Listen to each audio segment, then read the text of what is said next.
Today I am painting another background. This time I'm gonna do a few things differently. The canvas that I got is the artist canvas. It's the one that they use for actual paintings. It's a little bit more expensive than my previous project, but it's still fair. Anyways, so this time I decided to mount it on the wall and paint it on the wall. I think it should be better for my back. And today's plan is to do 2 base coats, just one color, let it dry overnight, come back tomorrow and see what else I will be doing to make it not even and more interesting. I guess it's time to start. Base color that I'm using, it looks like this. It's kind of like dark olive green. I am not sure if the video shows the true color, plus it most likely will look different just like last time. And this is the cheapest indoor paint, and the finish is flat, or you can do matte.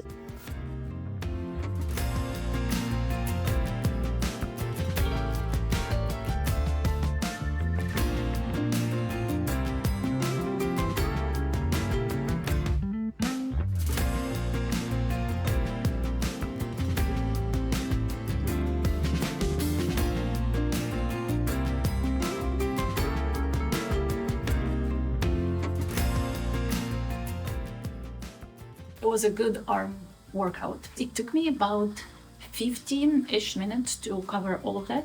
This canvas size is 6x9. So far, color-wise, I really like it. I think it's gonna be very flattering with pretty much any skin tone. I'm going to give an hour for this first initial coat to dry.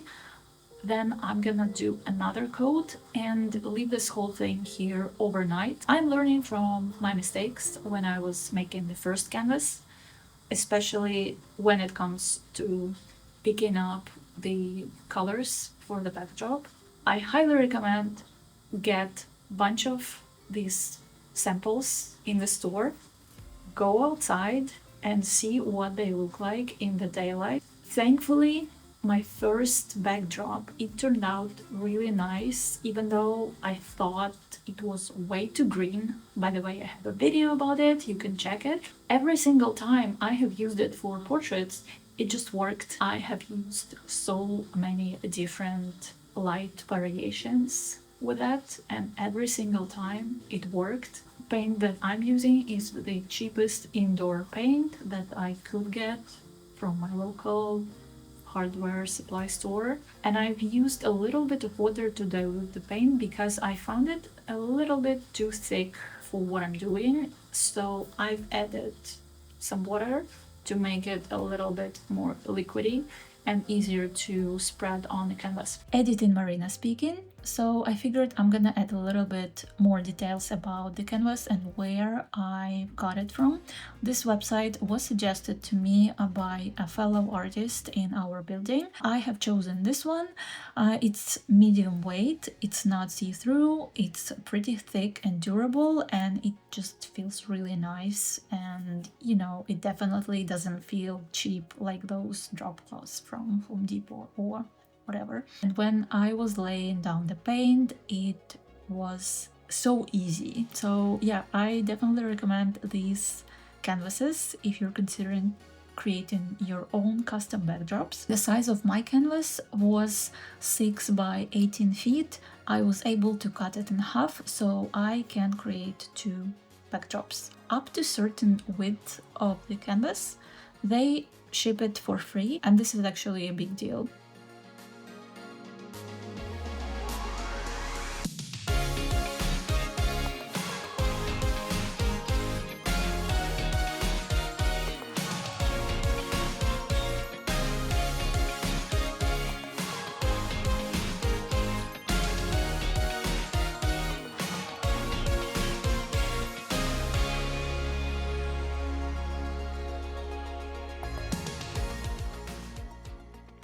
This is second coat and the canvas started to shrink, and some of the nails came off, like here and then here, and this one is almost done. So I have put a few more nails just in case that part will fail.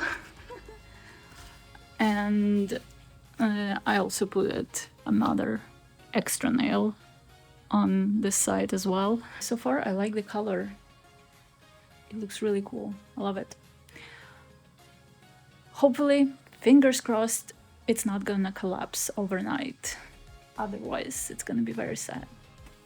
I guess we'll see what's gonna happen tomorrow.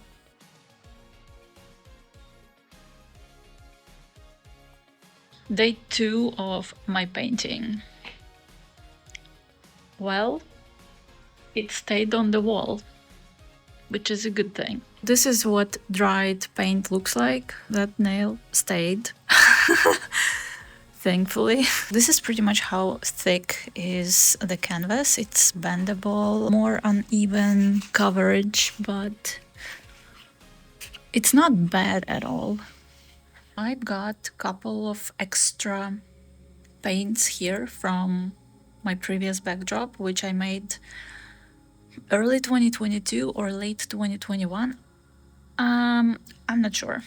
Anyways, these paints are still good, and I'm going to use this one. I think it's gonna look really nice with the base color. I'm going to do the first texture layer. I'm gonna mix a little bit of that base color into this and use this one to cover the backdrop completely and let it dry, and then see how it's gonna look like and go from there.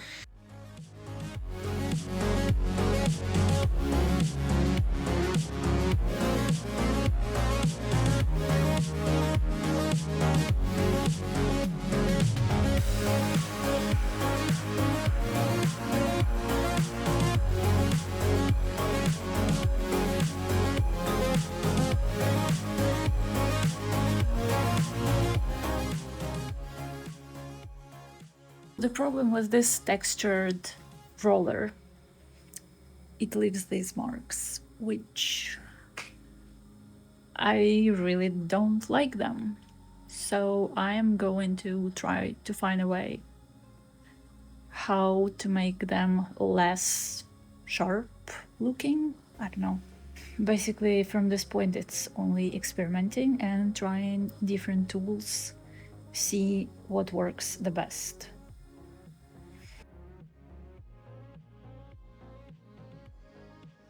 I kind of like this slightly better than the textured roller sponge, so I'm gonna keep doing that. And that is what I'm using.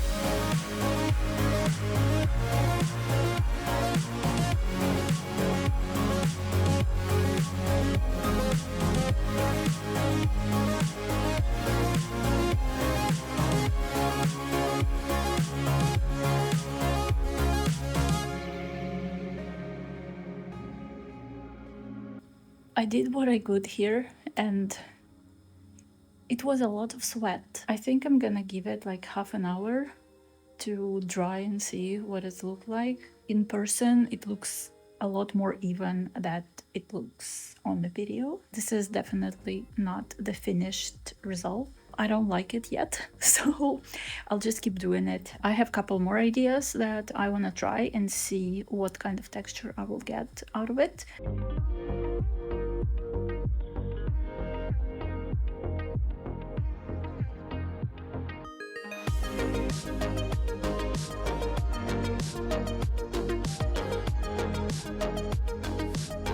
With this one, I did motions from the center towards the edges, and it looks like this. It dried out a little bit. Now I'm going to add a little bit more of that dark base color and see where this whole thing is going.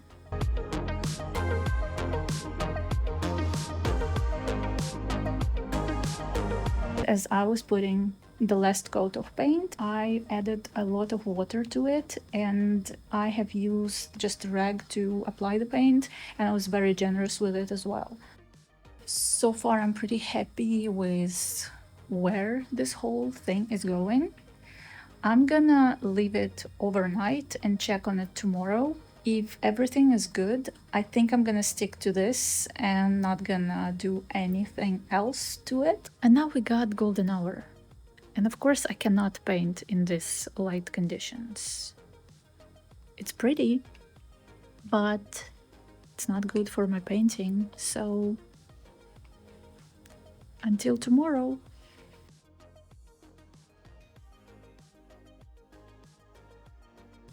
I think I am happy with what I got here, and this is gonna be my final result. I'm gonna take it down and mount it on the plastic tube. I'll just clean up today, and that would be it with this backdrop.